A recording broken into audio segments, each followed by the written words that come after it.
The ACN podcast is made possible thanks to the generosity of our listeners and sponsors, including the Agile Alliance. As a nonprofit membership organization, the Agile Alliance is an excellent resource to help you along your Agile journey. To learn more about the Agile Alliance and our other sponsors, as well as how you can become a sponsor or supporter of our show, please visit acnpodcast.org for more information. And thank you for your support.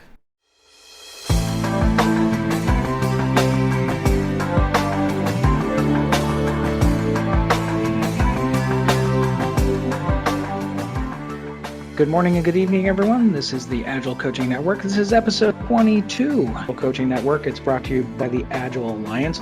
Agile Alliance, if you don't know who we are, we're a nonprofit organization that has really kicked off the Agile movement way back when. The Agile Manifesto is something that we take care of and make sure that, when we talk about Agile, we're not talking about just the individual methods. We're talking about the mindset and how organizations, as they go through change, how they actually go and use those principles within their work. We get together on a monthly basis, and during this month, what we do is we collect questions crowdsourced, meaning that the top question that's up on the top here, that it actually came from the community, and the community basically went off and clicked it up, and that's the thing that people thought was most top of mind. So with that, there's a couple things I want to start a little bit differently this week with. Number one, we had a tremendous loss in our community this last week. For those people who don't know David Hussman, he's been a part of the Agile community for a very long time. And he happened to be someone that we had brought in when I was back at Intel Corporation.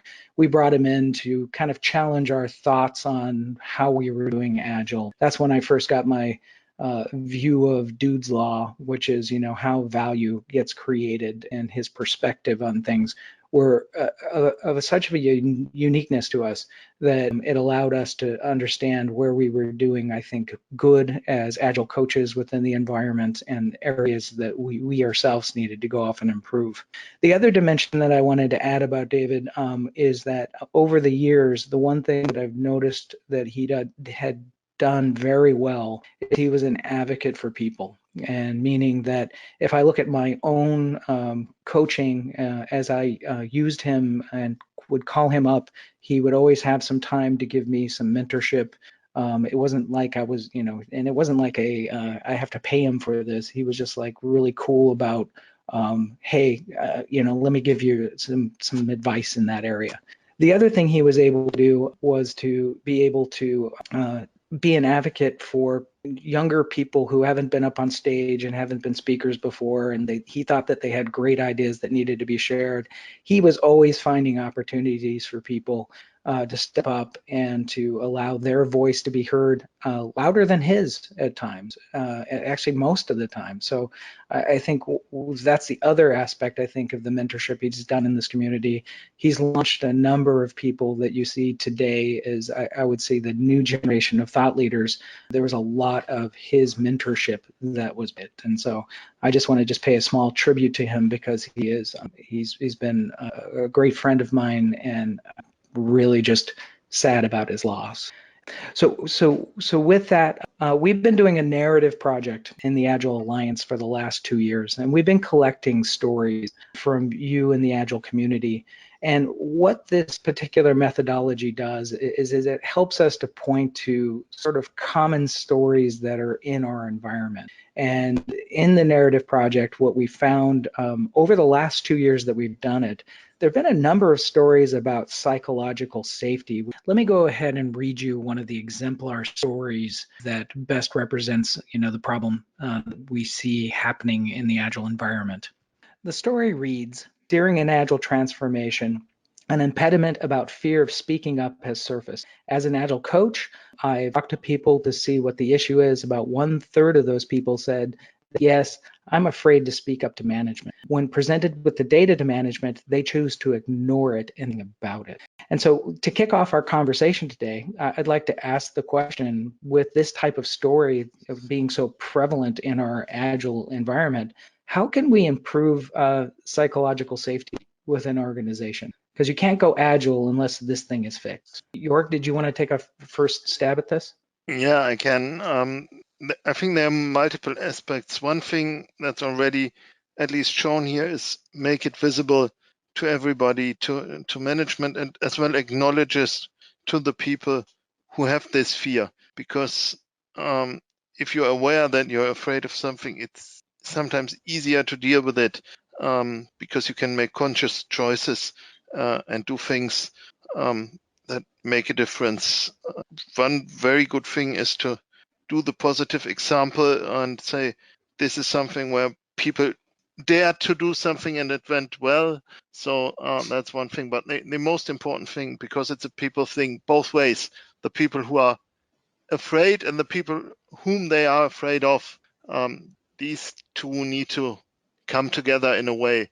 And however you facilitate this, in making this connection more human, the better. And if fear is the management principle, then Agile will not work. That's one thing. And some managers are just proud of being fearful, scary, and they make it their way to deal with problems. Find another company. Oh, interesting. So you're saying that people should just exit out to a new business, Yeah, just move on. if you don't want to work with fear, and I've really met managers who say, "I'm proud that people fear me," and they mean it.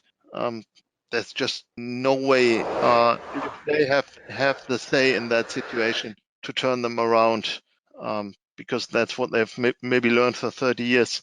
To me, this is the point where I do exit. Interesting. Joe, you had your hand up. I'm curious your opinion on this. Couple of things that I personally have dealt with this in my organization, is number one, it's clearly the manager or the leader in that position, whoever is being reported of this or is being voiced for this, is lacking the journey of understanding Agile or just employee engagement in the first place. Second, from HR perspective, is like, what is the culture that we are trying to promote? The fear of failure. How do we handle failures? Is the fear coming from that aspect? So those were some of the conversations I had to literally have. It did not involve the manager directly or the set of employees who were afraid per se, but getting into the root causes, like what kind of culture do we have in the organization? How do we treat our failures? What is our learning and development based on? Is it based on inspect and adapting, or is it just by seniority, things like that? So I don't know. Sure. Does it help? No, I think that does help. Raven, you had your hand up as well earlier. So I think it seems like in our conversation, there's two things that we're talking about, and there's fear, there is the safety aspect, and then there is the result. Okay, and so as far as the fear is concerned, for the team, we need to figure out how can we create that safe environment, and does eliminating that fear have anything to do with the outcome of the result? Meaning, if I create a safe environment as your manager, but maybe I don't have the capacity or I'm not empowered to fix that issue, can we still create that safe environment? Is what I'm trying to say. So, first of all, is tackling that fear and figuring out how can we create a safe environment for us to have a conversation and creating that safety. And then secondly, we need to talk about empowerment to create a result for that team that will produce positive results. Sure, sure. That I agree with that as well. Karen, I noticed you had your hand. Thank you. So very similar to Raven's comment, I think a couple of things that we are doing, and we still struggle with this. One of the things in a more tactical way is to be able to say or identify within your actual effort where this fear is creating a negative result or is an anti-pattern. So what is the impact of the fear? Did someone not do something? Did we miss an opportunity to be able to test and learn? Did we go down a path that we knew perhaps wouldn't have been the right path? Or did we not be able to use Agile altogether? And so I think being able to be really transparent about what the impact is of the fear has been helpful, at least for us. in our organization. And again, similar to what Raven said about empowerment, we've been having a lot of active conversations with leadership about what it means to be empowered. And so even though our organization remains very siloed, we've been having the conversation to say, do you really understand what it means to empower your team? And how comfortable are you with this element of risk? And where are you comfortable with it? And so even just creating the awareness within some of the leaders, and admittedly, senior leaders say they are comfortable with it, at least in our organization, but tend in practice not to be. But at least making people aware creates an opportunity to have a conversation where you can have some brave people or some champions to be able to really poke at this and say, how do you, leader or manager, need to change your behavior in order to create the safe space that the team needs to be able to succeed? And I think similar to the original person who spoke, if they're not willing, then the results are you cannot move forward with agility. Okay. So Ray, this is Linda. Can hey, you hear Linda, me? please join in. Yes, this is a great question. I think it's a question all of the coaches face whenever you're taking on any sort of change, whether it's a wholesale, agile transformation, or simply trying to make some level of process improvements. And I'd like to take this to so how do we deal with it? What are some of the tactical things that you can do? And to share with folks that one of the techniques I find very useful is by conducting silent retrospectives. And silent retrospectives are one where people aren't asked to speak, but instead they write responses to some challenging questions. They write their answers down, and then the facilitator actually then gathers that feedback and opens up a conversation that allows people to respond more to the facilitator rather than say, this was my concern. Instead, we could talk about concerns in general. So that's on one side of it. You've got to start creating an environment where in a small scale with your team, first create some safety there, and then also take advantage of taking that feedback that you know about as an independent coach to the leadership, and without saying, so-and-so doesn't feel like they can talk or that you're not listening to them and not responsive. Instead, carry the suggestions from the folks up to the leadership and give them an opportunity to respond. And then when they do respond, especially when they respond favorably, to make sure that the leaders communicate that back to the team that says, we hear you, we respect what you're telling us, and here are some of the changes that we're going to implement as we go along this transformation. So I do think it's important to work both ends of the safety issue and to not just abandon it. Now, I say that and say there's a big difference between this and then being in a toxic environment. If you find yourself in a toxic environment, then you need to take more decisive action. But having some fear to speak up is very common and is something that I think is an important part of how a coach approaches the teams and the leadership as part of their transformation. Now, one of the interesting signatures is, and by the way, people self-signify the stories, meaning that if you look at the numbers that are underneath the story, that's what their perceptions were of it. And it's kind of interesting that this person who said this said that, their view of if I gave this story to my management, would they agree with it? And it's interesting to see the stair step of about 50, kind of 50-50 if my manager would more than likely disagree with it. Middle managers, 70 view of it, and then executives 100% would disagree with this individual. So it's kind of interesting to think of it from that perspective as well. So how would we approach that? That's actually a good question. I think particularly when you're dealing with middle managers and executives, what they're sharing with you is really the level of disconnection they have from the staff. So I think the first way to address this is to help the executives and middle managers engage more directly with folks through some of the typical ceremonies that we host, whether they're demos or planning events. If there's an opportunity where you're going to have a recognition for a team member, invite the senior leaders to engage in that. Invite them to come in and just talk to the people and, to give their view on the vision of the things that they think are important, and just start to build a basic level of communication. What I find is that some organizations at the executive level, they're so disconnected from what's happening at the staff that sure, they could be in disbelief because everyone they meet with every day is, they're happy campers, they're living on the high end of the pay scale and life is good. Right. They could have a very different view on the other end of the pay scale. I think one interesting question here is, what are the managers afraid of? If you can have that conversation, sometimes you will discover that they might be afraid of the staff in a way that surprises you. And if they acknowledge this, then suddenly agile transparency and openness becomes very, very attractive, because this can help them connect much more with the people who just there to make money, don't really care for the success of the company, always want to complain and all that stuff, which can make the management life so hard and so lonely.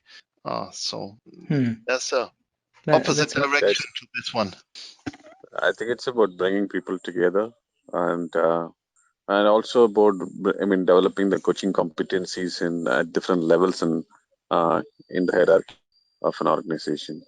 So you're suggesting that if you think from a coaching perspective, we might spend too much time at the lower levels of the organization versus coaching, executives and middle managers? Most of the time when you start off an agile transformation journey, we are focusing too much on, and it's the focus on leadership coaching is limited. So what I did in my organization was to devise a program on developing the coaching competency of different levels of leadership.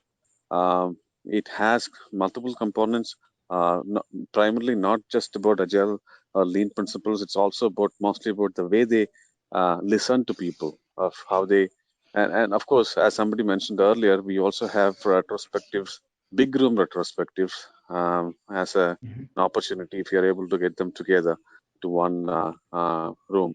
But if it is not, at least create a hierarchy of retrospective. I have a line management or people management retrospective. I have a team retrospective, a line management or people management retrospective, and then I have a leadership retrospective. So if you're able to create this kind of a hierarchy of retrospectives with where we have the information feed in. In fact, I take the sticky notes on people issues directly in from the teams, which I see as, say, for example, integrated related issues that comes up from a team retrospective. I take out those specific ones, which I commit to the team that I'm going to paste it into the people management team's retrospective board of frustrations. Have a column for frustrations, and I put in there. And the last one is the BU management or the leadership across all the locations. I have another level of retrospective, but the whole thing is transparent in the entire product development. Essentially, if you are able to create that structure to give this feedback independently without naming anyone, that will help to prioritize certain action to address this. But there will be resistance unless otherwise you build in the coaching competency at different levels. So my solution was to actually design a program. We call it as emerging leaders program for middle management. So it is not looking at agile. It is something which is interesting for them, so that there will be more enrollment for that. Yeah. Sure. But then, So make it sort of something that, and we did the same thing at Intel, which was we decided to create a program that the CEO you would get invited to, and exactly, yeah. and it And this made was it, yeah. So those are this all was on great. invitation. Yes, and that I think goes a long way. One other thing to offer, and then we can pivot to the next question, is we, especially in countries where people don't feel comfortable because of the distance and power to people, to being able to speak up.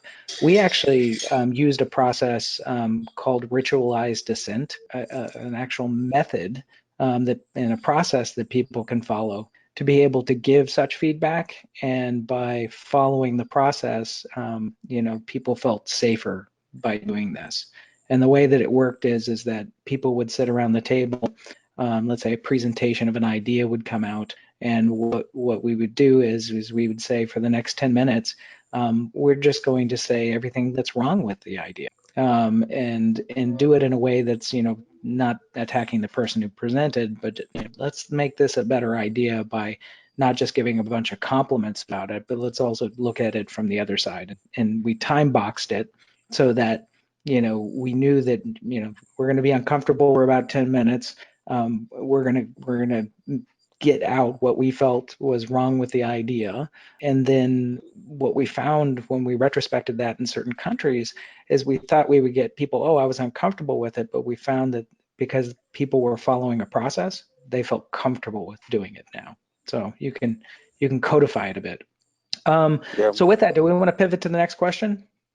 Okay, so the next question comes from Anonymous, very popular person on our Slido. What is the best practice around Agile release planning, and how are others doing it? Is anyone doing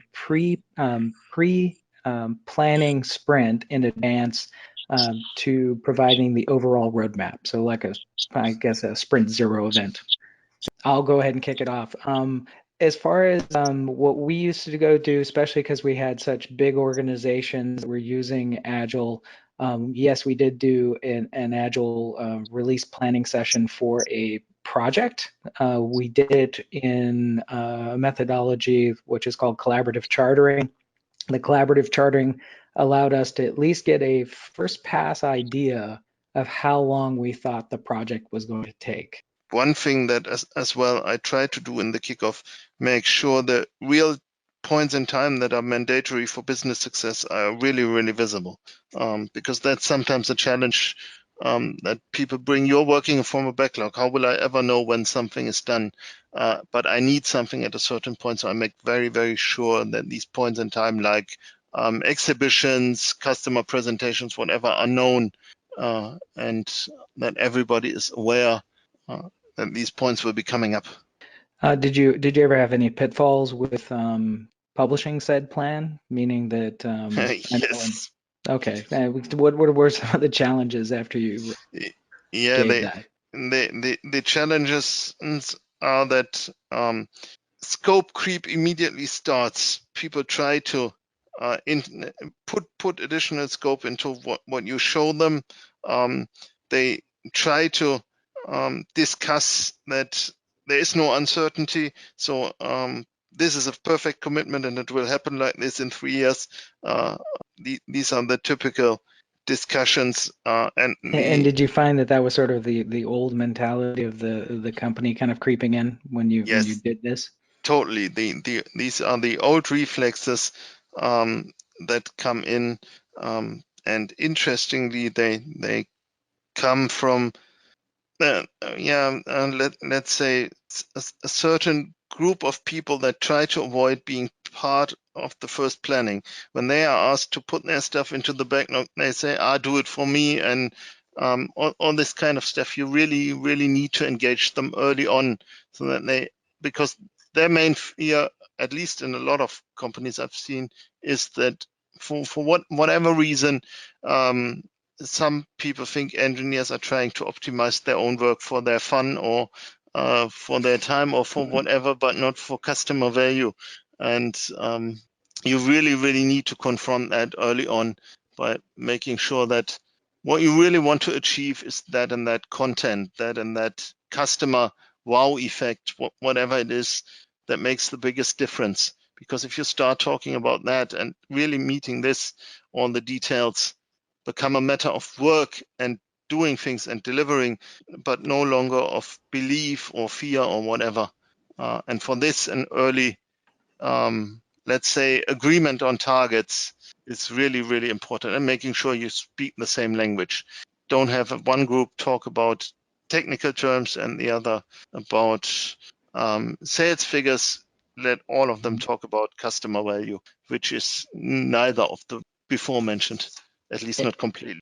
And so with that, I mean, one of the things I learned a long time back is, and this is a traditional project management type of way of communicating to senior leaders, was the degree of confidence of the plan. Don't give them the complexity level is X or the other things. It's just, hey, no, this is we have a 10% confidence that this is a valid plan to get to this particular date. And after we run several sprints, that will firm up. And we had to constantly remind, though, management that confidence level so that they wouldn't get confused that that's 100% confidence that we're going to do 21 sprints and we're going to have whatever product is going to be done by that time. So we had to be real careful with that. If you guys would like Ray, to it's contribute. interesting. I'm sorry. It's interesting that you bring up confidence level. I've seen that actually kind of used by senior leaders against the team. And when you introduce them to the concept of confidence level, they kind of listen. And then once they hear that, on a program with a lot of pressures of time and staff and whatnot, then they'll end up coming back at you and saying, thank you very much for the plan. 25% confidence level isn't sufficient. Go back and plan again and come back with an 80% confidence level plan. It's clearly one of the anti-patterns with using confidence level. I don't like your answer. Come back again, please. Yes. Chris, what did you have for this? Yeah, so what we do is a quarterly plan, and we bring all the teams together. And what we do is have the product owners get all the teams excited about the work and kind of talk about what the objectives are for the quarter. And our teams do a fist of 5 confidence vote on meeting the objectives. So they're not committing to product backlog items or user stories. They're really committing to the objectives of the sprint in a true Agile mindset.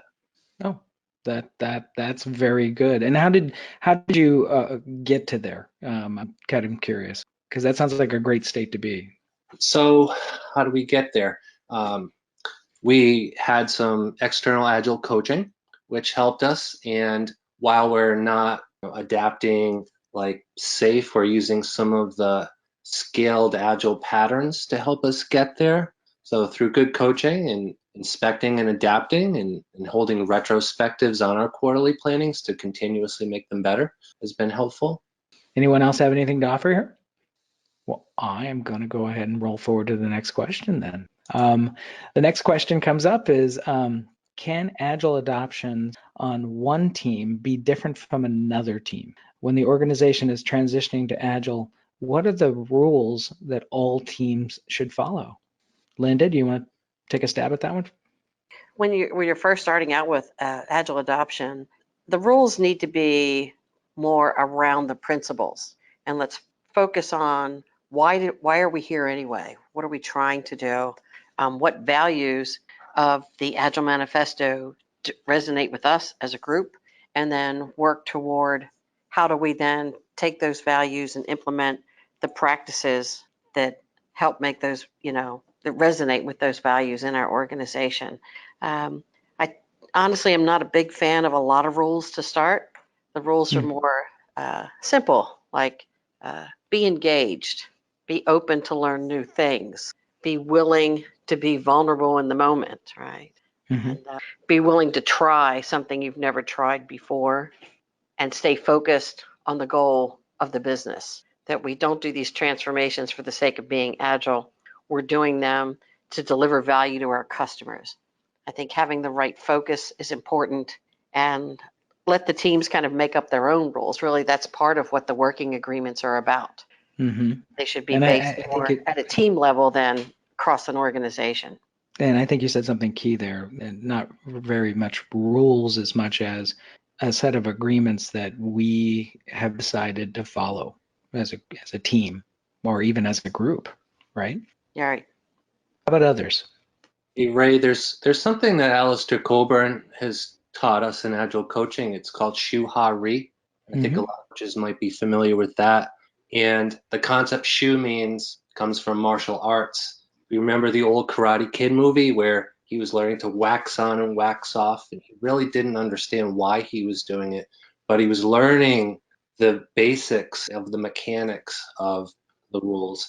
And then when you can master the rules, then you can start breaking them. And then finally you get to where you can transcend the rule and become the rule. So that's a concept that I think teams can think about. But I do think it's important that they do early on learn the right mechanics so they're not coming up with bad habits. So they get the muscle memory down, to use the martial arts analogy more. I found it interesting that in martial arts, because I'm a black belt in Taekwondo, but I'm not yet able to break the rules yet because that doesn't happen until you become a fourth degree black belt, you know. So even when you get the perception of mastery, you know, when can I break the rules? That's a lot of practice. It's a lot of stuff that you have to do to understand what you're doing versus immediately, you know, take Scrum and, you know, modify it from the start versus why don't I practice it, you know, 3 or 4 sprints to understand it a little bit better before I break those rules. Yeah, I fully agree with that. How about others? One thing I try to share immediately and make everybody emulate by example is actually exactly this. If you want other people to behave like it, do it yourself. And if you see a team or other people do something great, thank them for it. Make it explicit that yes, there is something good, because this is an extremely strong force if it starts to multiply. And this awareness of need and actually benefit is really, really strong. And if teams start to bring this into the community, it can drive a lot of change. I agree with that. I think the recognition component is kind of interesting that you bring up, which is, you know, we're really quick to basically point out when somebody breaks a rule, but do we do enough in our coaching and mentoring of people to encourage them to thank one another when things are going well? You know, kind of that positive reinforcement message for And that. it's really about the small things. If you have people on a daily and somebody's really just saying one sentence because that's all that matters, and that is even obvious, then it's probably good to call out that, yeah, this short contribution was really, really valuable. And that doesn't need to be something, you know, where you're giving them a prize or you're embarrassing them. I found that even just taking somebody aside and saying it, you know, not in the group, because there's some people Yeah, don't like to get that, you know, in public. I know I don't, but you know, learn how people like to be recognized and exercise that. sometimes a good practice is to combine it with a bit of honesty about yourself. So in that situation, I might be forced to say, I'd like to be as short as you can, because sometimes I'm too long Sure. in those situations. So that might be a very good thing. Any other things on this? Going and off to the archive it goes. The next question: what are the benefits of waiting until sprint planning to task out stories instead of doing it in a grooming session when the team is larger? A lot of project management questions today. This is good. Well, I'll give you one benefit right off the get-go. I mean, what I find with grooming sessions, at least the way that I've focused there, is grooming to me as a product owner has been about let's go make sure we understand the value of what this is to our product and to our customer.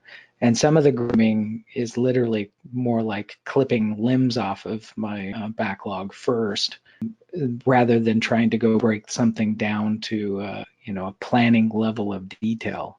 I'm more trying to determine whether or not should it be in there in the first place, and should I waste the team's time to throw it into a planning session where I kill it there. You know, I would rather kill it when there's the fewest number of people than to waste the team's time. How about others? Ray, I agree with you on not wanting to waste the entire team's time to task out a story.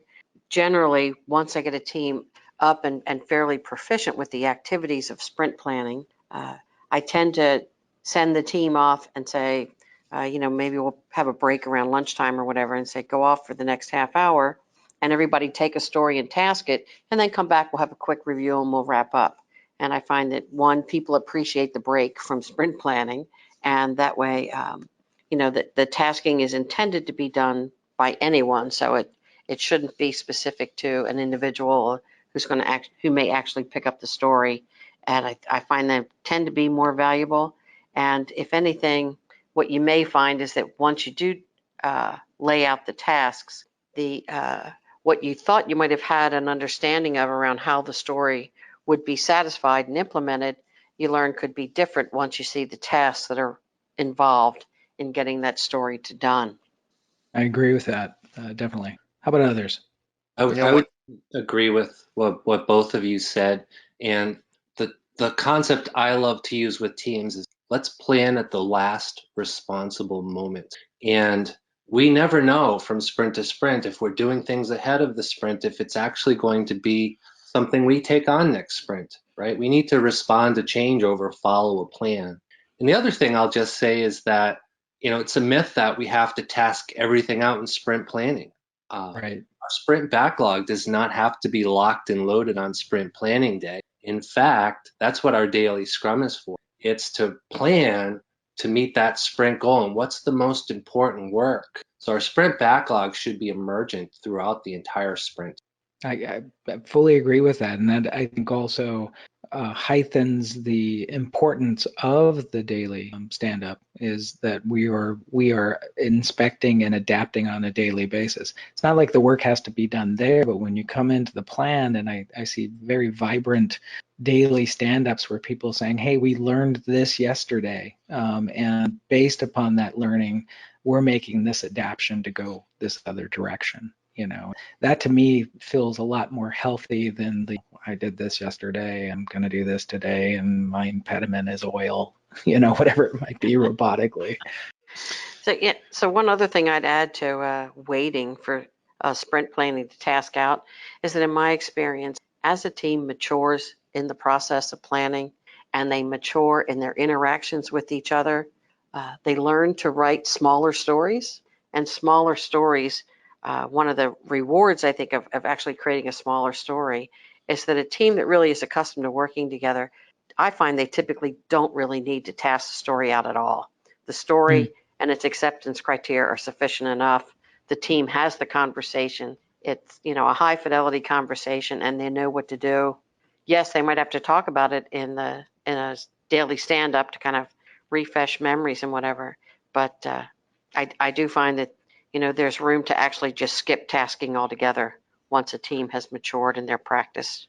That's, I think that's where we get into the no estimates, view. And no estimates, I think, gets into a team that is highly productive together, and they have a high amount of domain knowledge on the stuff that they're working on. I find though when you get a new team together, and there's not a high domain knowledge, the act of planning helps to integrate other people with the product, almost like kind of mobbing in a way. Let's use the brain of the organization. And then the last pattern I saw, which was interesting in the let's not do a planning session, is for some reason, every time I've put development teams into team rooms where these people are working together, all the time, planning seems to occur organically almost every other hour. There's always somebody up at the whiteboard talking about something, and you'll watch the rest of the team all of a sudden go, "Hey, what are they talking about over there? I'm interested. Let me go put in my 2 cents." And so by the time you get to the next, daily stand-up, there's already been some really great conversations that have taken place. It wasn't an excuse to get everyone into a room. They're already in a room. Trisha, you had your hand up. Your microphone's now active. What do you want to add?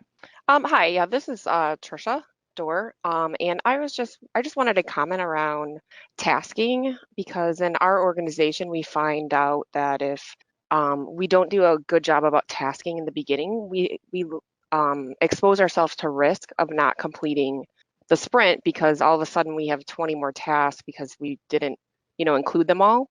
And it's hard for the scrum master or the coach, right, to really recognize where we're at sprint. When we're at risk of not completing the sprint. I just wondered what you guys' thoughts were on that. I tend to agree with it. Being an engineer myself, I know there's one notorious thing that I do very horribly, and that's plan. And so I say that, that's going to take me about a day, and that's without breaking something down to tasks. If I would have thought through the 15 or 26 things that actually were behind that, I probably wouldn't have said it's going to take me a day. And that's actually looking more like it's about 3 to 4 days worth of work.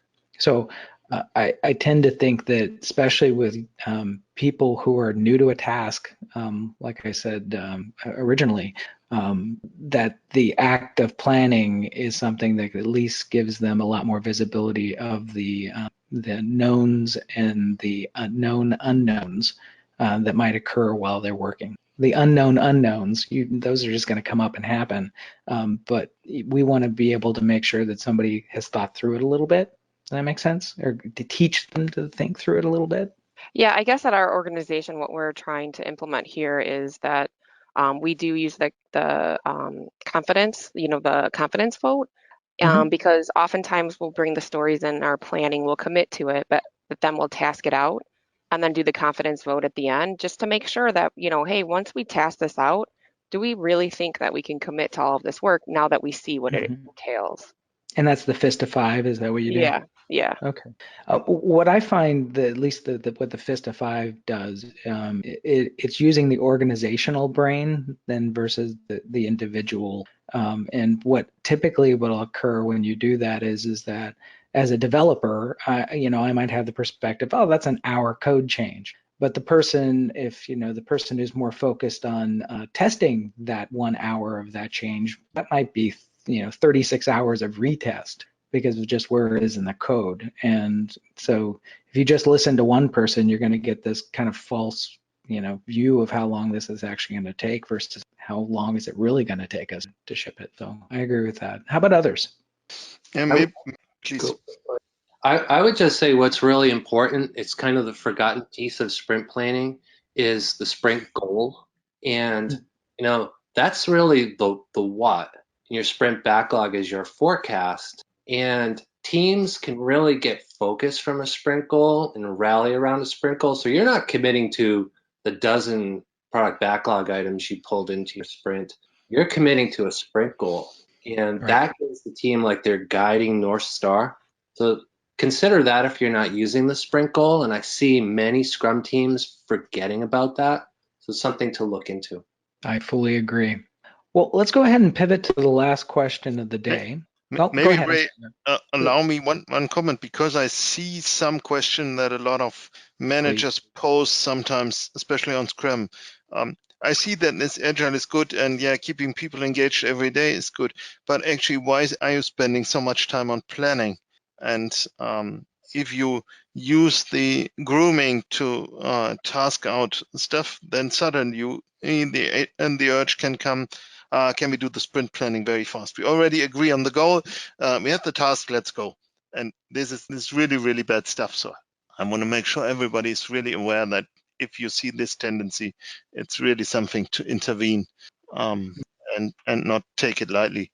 And that there's just one other positive thing. If people really start about, do we need to do this, and this in a discussion of did we understand it correctly, then obviously this breakdown is highly valuable because it adds understanding.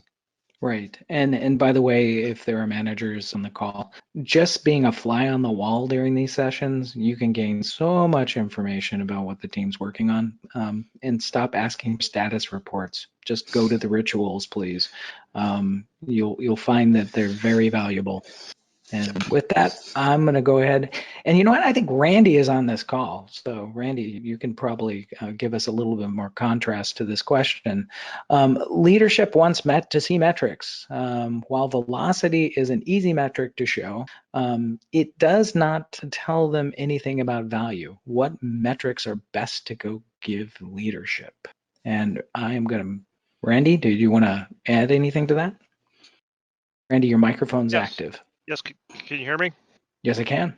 Okay. Really have a love-hate relationship with metrics. Metrics are good to know where you're at, so you can tell if you're improving. But metrics, as we all know, you can, what kind of value are you getting from them? And at any given point in time, I think metrics are good for a small amount of time, not forever. But of course, leadership, they want metrics, and I really struggle with the velocity metric to give them, which we do. But we have been playing with cycle time metrics. But what kind of metrics do others give to leadership that are actually of value to leadership that are not going to be used to beat the team up with? Oh, interesting. Expand a little bit about beating up the teams real Well, quick. when if for example, with the velocity metric, they see a velocity goes down from one sprint to a next, they want to know what's going on, and oh my God, what's happening? The sky is falling scenario, and very often there can be very good reasons why velocity can go down, but it's they focus on the numbers, and honestly, I've actually even been kind of looking at the possibility of going with the no estimates, because of the fact that if there's no estimates, you don't have points. So there is no velocity. And really what we want to do is we want to show the value that we're delivering, sprint over sprint, but it's also very hard to collect, value and put that onto a chart and say, hey, look at our chart, our value is going up. And how do you actually capture that, and what is the best way of, to do that is good for the, for the team, but also good for the leadership. Sure. Well, let me just give my first perspective, and anyone jump in at any time or raise your hand, and I'll activate your microphone. Velocity is a measurement, as you know, it's the team's method. It's their way of reflecting on their work so that they do not overcommit their capacity. It does give us a little bit of, if I look down at the burn up or the burn down, it does give us a point in space that says that we are trending late, or we are having accidental success and things are burning down faster, which, by the way, management doesn't care about that typically. They only care about the stuff that's going out. I find that because it's such there's a delay in how useful that metric is. I rather focus, yes, on the value that's being delivered, and whether or not we as a team that's helping the portfolio deliver to the value and the business objectives. I rather have metrics wrapped around the business objectives, and rather than having them about the process of delivery. How about others?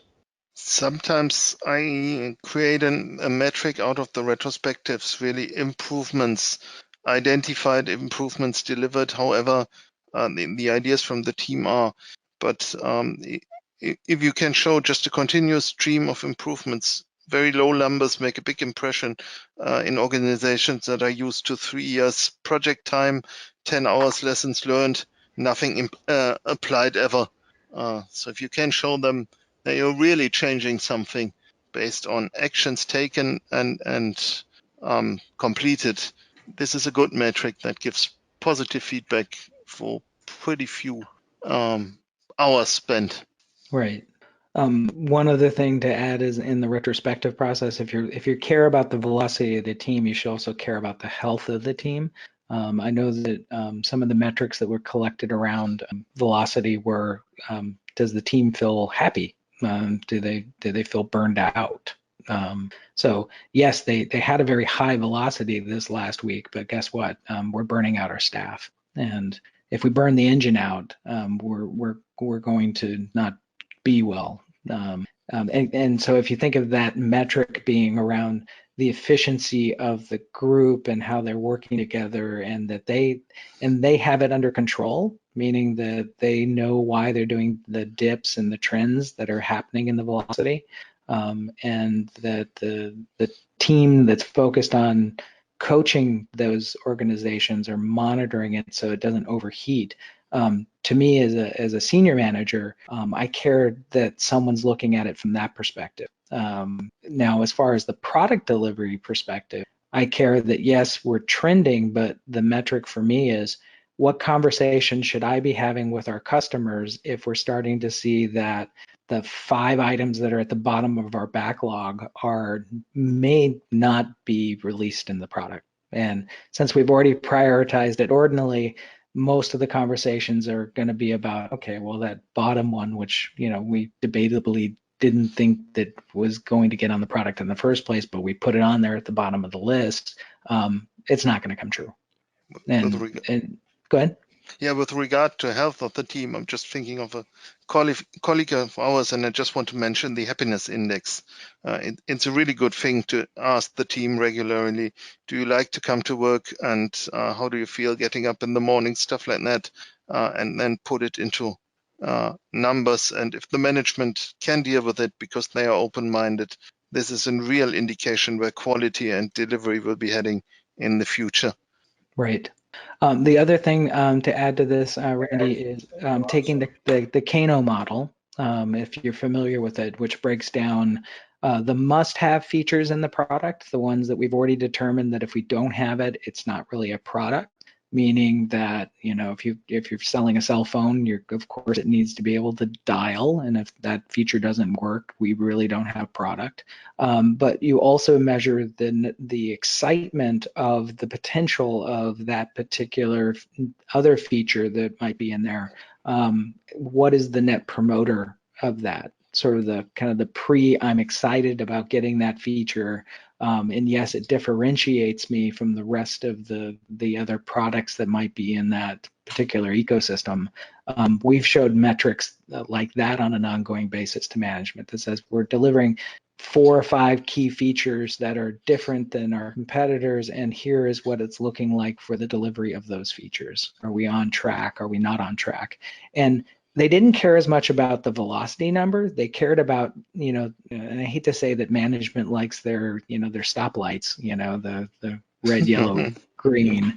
They love those things. And that, you know, that right now it's trending green, and yeah, it looks like it's going to be in the end product. And because of the way that the velocity of the work's going, and that we're constantly doing continuous delivery, we know we're not going to get the hockey stick that you get with the waterfall, meaning that I've had projects that are on waterfall that are green, green, green, green, green, and we get to the last 2 weeks and it goes yellow, red. You know, we know we're not going to hit that. We are at 11:01. Oh my goodness, where did the time go?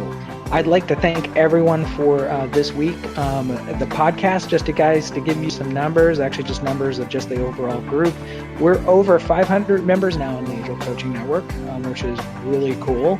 Thank you all for joining and being a part of this. Thank everyone also because I did send off a message to say, hey, go enter a story into the narrative project that we're doing with the Agile Alliance. And we've gotten some great stories from this community, and that's helped us to also look at the things that we need to go work on. Next event that I will be at, if you guys are going to be around, I will be over at the Agile Testing Days over in Germany, coming up in November. Hopefully you guys will stop by if you're there. Let's have a conversation, you know, or just go off and, you know, maybe even record an ACN thing ourselves there. But with that, thank you everyone for participating today. Really enjoyed the conversation. Look forward to, promote the podcast, by the way. We just hit 9,000 replays on the podcast. So I want to get that sucker up to better than, I don't know, name your favorite podcast that's out there. I want it to be better than that. So promote it to your friends. With that, you guys have a great month, and I'll look forward to seeing you then. This podcast is provided by the Agile Alliance for educational and informative purposes only. To find out more information about the member-supported Agile Alliance, please go to agilealliance.org to find out about more upcoming events, as well as different programs that are available to help you with your Agile journey.